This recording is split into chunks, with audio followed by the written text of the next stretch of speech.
Donc tout d'abord en ce qui concerne la première clé, donc qui est le candidat.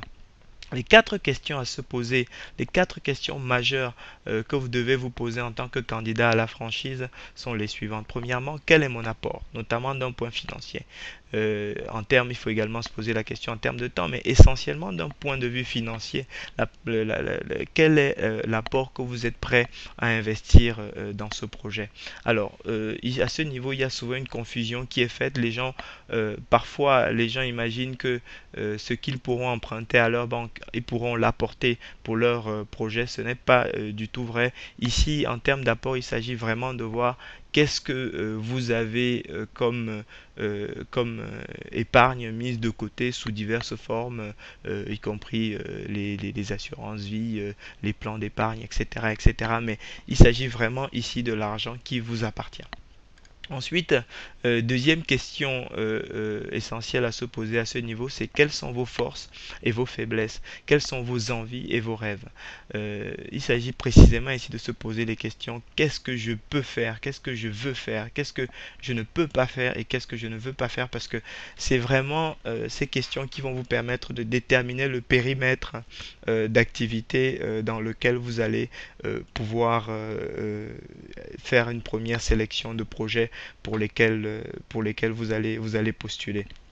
Pourquoi est-ce que c'est important à la fois d'analyser la partie rationnelle, mais également la partie émotionnelle à ce niveau? C'est-à-dire la partie rationnelle, les forces et les faiblesses, et la partie émotionnelle, quelles sont vos envies et vos rêves.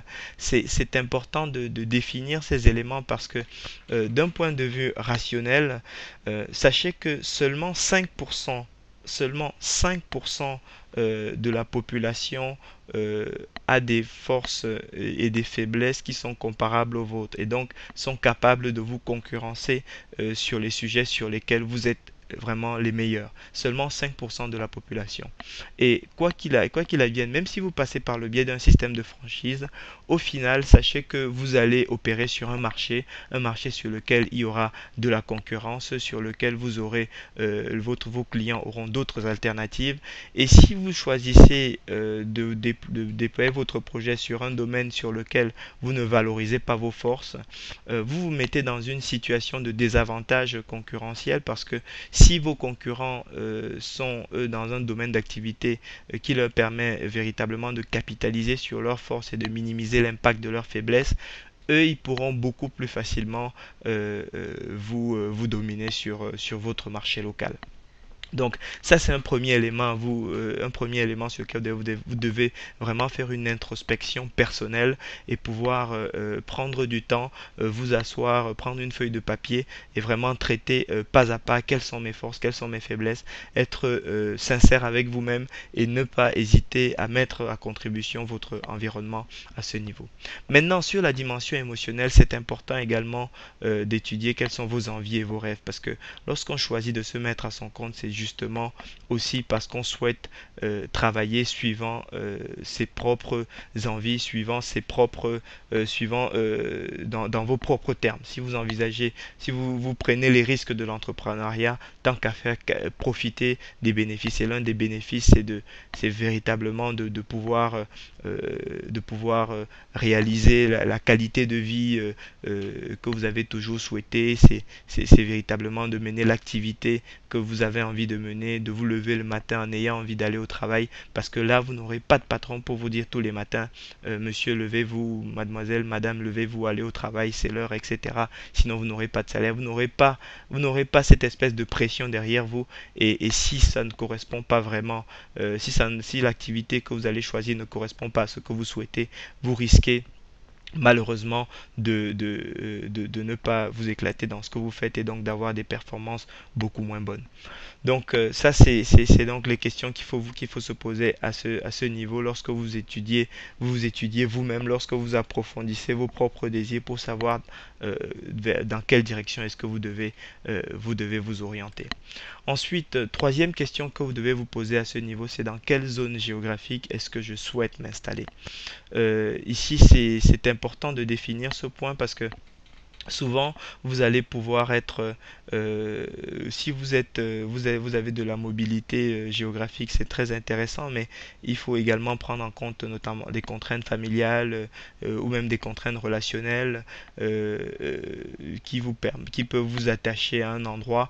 Il ne faut pas nécessairement partir parce qu'il y a une bonne opportunité à l'autre bout du pays. Les contraintes familiales et les contraintes relationnelles sont bien évidemment à prendre en compte, et sans compter bien évidemment les contraintes professionnelles, parce que si par exemple votre conjoint à un travail dans la zone géographique où vous êtes et qu'un déménagement l'obligera à quitter ce travail, ce n'est pas nécessairement un bon point pour votre projet, parce que l'une des choses que votre banquier va examiner avant de financer le projet, même si vous passez par un système de franchise, c'est quels sont vos moyens de subsistance si jamais le projet ne fonctionnait pas, ou alors pendant que le projet va monter en pression, quels sont vos moyens de subsistance pour pouvoir continuer à nourrir votre famille. Et si votre conjoint doit perdre son travail pour vous suivre, vous minimisez les chances de financement, les chances que vous aurez de décrocher votre financement. Ensuite, donc, la quatrième et la dernière question, c'est quand est-ce que je souhaite concrétiser mon projet?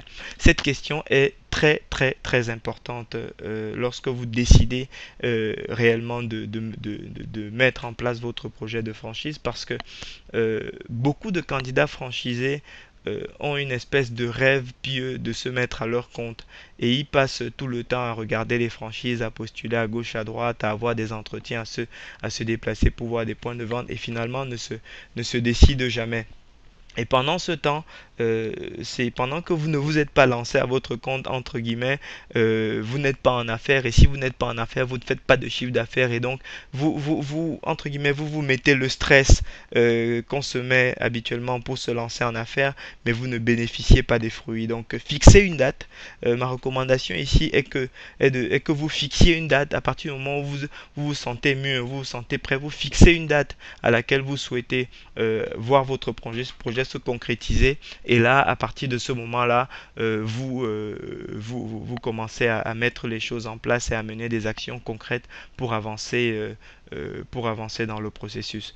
Juste à titre pour vous donner des ordres de grandeur, de toute façon, sachez qu'il est difficile de concrétiser un projet en moins de 2-3 mois, et que ce qui est souvent, ce qu'on constate souvent, c'est des durées de 6 mois à peu près. Après, tout dépend de la rapidité qu'on peut avoir à trouver un local, si jamais le local est un élément important, ou des autres contraintes que vous pouvez avoir, des préavis que vous pouvez avoir dans votre travail, etc., ou des choses que vous avez organisées dans votre vie personnelle. Mais sachez que globalement, ça s'organise souvent entre 3 mois et puis on va dire à peu près 9 mois, un an maximum. Voilà. Parfois plus, mais je veux juste vous donner ici un ordre de grandeur pour que vous sachiez à peu près ce qui se pratique. Alors, donc, sur cette première clé, donc, qu'est la personne du candidat franchisé, l'objectif, c'est de vous permettre de construire votre profil en amont et de façon indépendante, avant même de vous intéresser à ce que le marché de la franchise a à vous offrir. Attention, ici, restez flexible, car vous n'avez pas une connaissance suffisamment exhaustive du marché de la franchise, donc ne soyez pas fermé à certaines activités, restez définitivement ouvert. Il peut être utile de s'intéresser aux opportunités que vous n'aviez pas envisagées sans toutefois se laisser disperser. Deuxième point, ne soyez pas un éternel chercheur, tenez les délais que vous êtes fixés pour réellement concrétiser votre projet. Soyez quelqu'un de décisif à ce niveau. C'est important lorsque vous imprimez donc de la dynamique, c'est aussi important pour la crédibilité que vous aurez vis-à-vis des interlocuteurs dans votre projet de franchise.